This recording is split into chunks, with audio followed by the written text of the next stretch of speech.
हाम्रो गाउँघर हेर्नुहोस् है, गाउँघर भन्दा पनि हिमालको गाउँघर हेर्नुहोस्। तर गाउँघर हिमाल भने पनि त्यति टाढा गाह्रोको चाहिँ होइन है। मार्दी माछापुच्छ्रे भ्यू पोइन्ट, यो चाहिँ पोखराको नजिकै एकदमै छोटो मिठो ट्रेक, मार्दी हिमाल ट्रेक हाई क्याम्पबाट।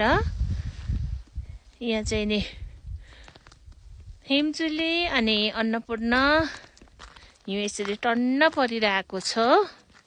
मैले नजिकको एकदम छोटो मिठो ट्रेक भन्दै गर्दा पोखराको नजिकै माछापुच्छ्रे गाउँपालिका वडा नम्बर 8 र 9 अन्तर्गतको हाम्रो हिमाली गाउँ। ल वेलकम छ है हजुरहरू, वेलकम। अब तपाईहरु पनि आउनु चाहनुभयो भने मलाई कन्ट्याक्ट गर्नु होला। हिउँ खेल्न आउनुहोस्।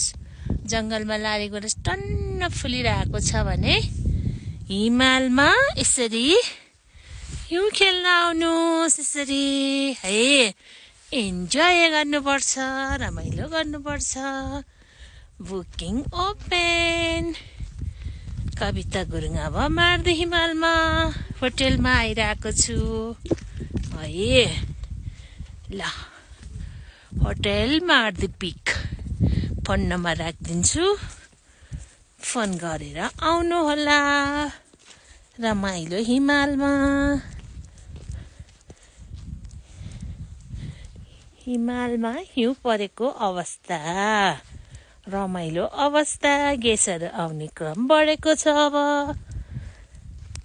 हजुरहरू पनि आउनु होला है, नजिकै छ पोखराबाट त। एक दिनमै आएको, म हिजै आएको हो।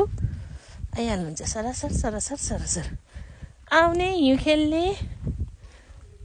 फोटो भिडियो बनाउने अनि फेरि जाने है त हजुरहरू। मैले कस्तो खिचेँ मलाई पनि थाहा भएन, बोलिरहेको छु।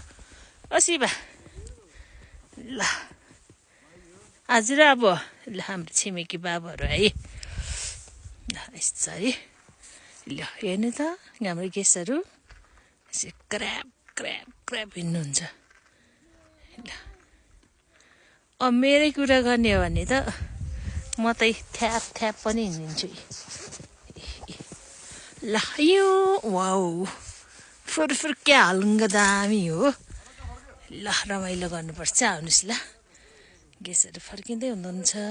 By by.